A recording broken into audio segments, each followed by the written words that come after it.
Okay, the first thing, getting back started on this, just a brief review. We're going to be changing out the master cylinder and Hydroboost and the brake bleeders on this Chevy Express van 2500, 2000 here, and with about 294,000 miles.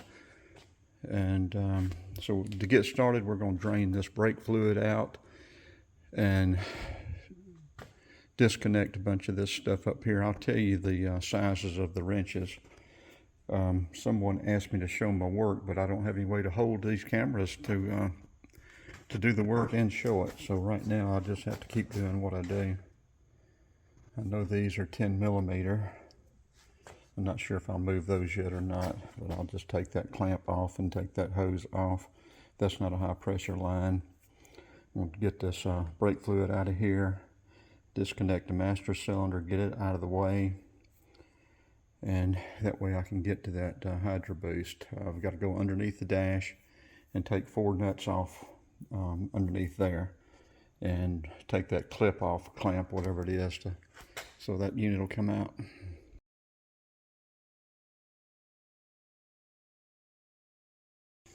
Okay, look at all that gunk. I drained that master cylinder. We used a 10 millimeter.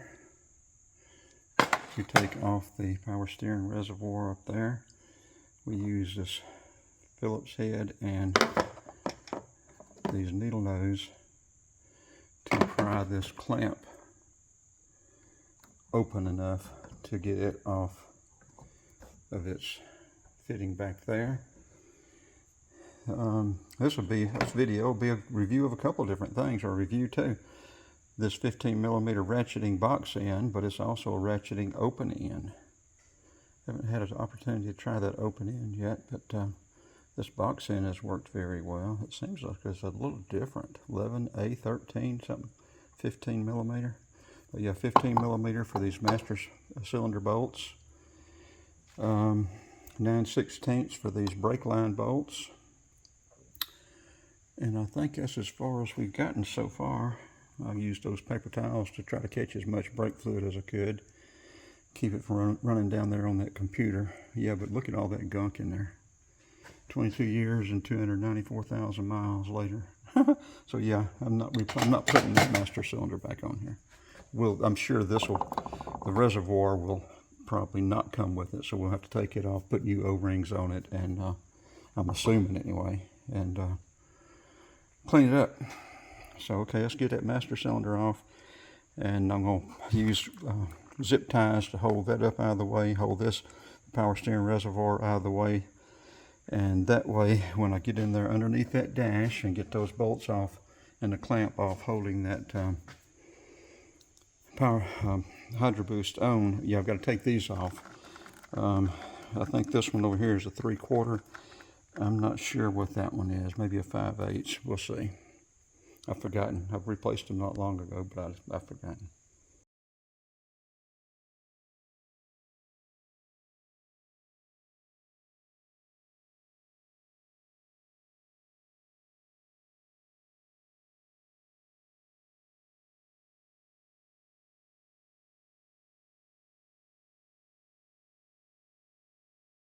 Okay, we've got the master cylinder out of the way. That big bolt up there is an 18 millimeter, or that big fitting is 18 millimeter. And this one over here is a 5/8. So we will get those disconnected, and then we'll go under the dash and look up and see how much grief it's going to be to get to those 4 bolts and get that clamp off for the brake pedal and the backup light switch, or brake light switch.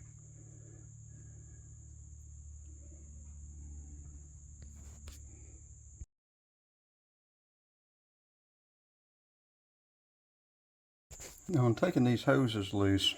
If yours is original, note which way they go on, whether this one goes up over and this one comes up under or not. I had all kind of grief. I called myself putting it back the way it was originally, but these hoses weren't fit. They didn't fit exactly right. I guess, preformed hoses. But anyway, I'm still not convinced that this is supposed to go through here, although that loop does go back up over it like that. But anyway, take note of that. Put it back the way it comes off. And also, this thing was lucky. I said this hose isn't but a couple of months old. It may not be that old. When I put it on, it was hard to get to. It'll be a lot easier going back because all this other stuff's out of the way. I messed up that O-ring. It's a wonder it wasn't leaking. This other O-ring may be messed up too. I don't know. Those things were hard to get started. And yeah, start them by hand and be very careful not to strip them. Okay, we're about to go underneath. You see where that thing's located right up here at the front underneath this windshield, all the way back from that dash. I don't think it's going to be the easiest thing to get to. We're about to go underneath and see. How many of y'all have always wanted to see underneath the dash of a 22-year-old van? Well, let's see the bolts. They're not going to be too hard to get to, I don't think. There's a clamp up here somewhere. I'm going to have to get under there and lay down and curl up underneath there and get those things disconnected. I can't see what the camera sees either. I don't know what I'm showing you. I'll look at it because I want to see how to get underneath there and get to this stuff. Okay. Okay, before going underneath there, I checked those bolts are 15 millimeter. So I've got a deep well 15 millimeter, and I'm going to try to get up underneath here and see if I can get to them one way or another. I used to be much more agile than I am now.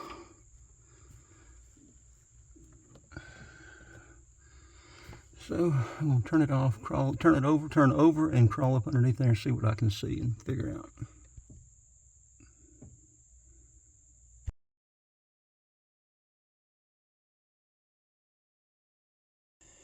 Okay, as you can see, I got tired of trying to squeeze in that place, so I figured the seat would be hard to get out, but no, you got 4 18 millimeter nuts held on by these studs that are in permanently. You just got to make sure you don't lay on one of those, pierce yourself, puncture yourself. But now I have plenty of room to get to what I need to get to underneath there.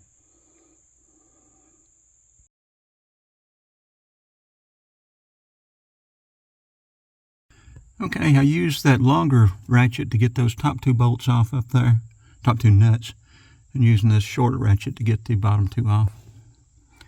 I'll show you that brake pin when I get out from underneath here.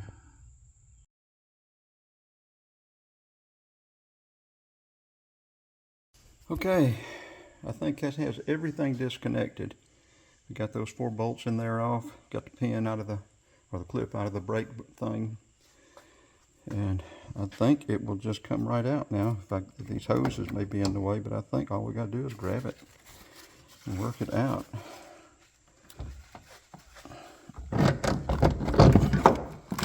Okay, yeah, there it comes.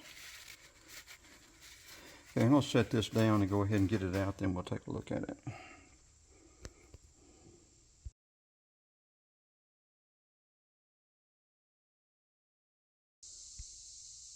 Okay, it is out, as you can see. This is the first time, until a couple of months ago, I'd never heard of a Hydroboost. I had always wondered where the brake booster was.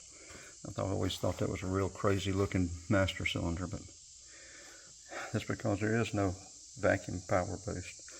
Okay, looking over here at this Hydroboost, I think it'll come with that rod, but I don't know. It looks like there's a crimp fitting, or crimp tighten on it.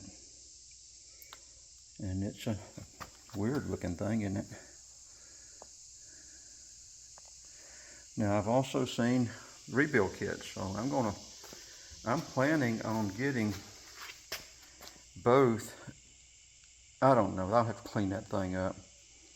I think I may get both and then take the rebuild kit back if I don't use it. But I'm gonna see if I can find one today. Put this thing back on early in the morning when it's cool, because it's warmed up here now. And go from there. I'll go ahead and get this video uploaded. This will be the removal of the Hydroboost, and then we'll make another one of the install.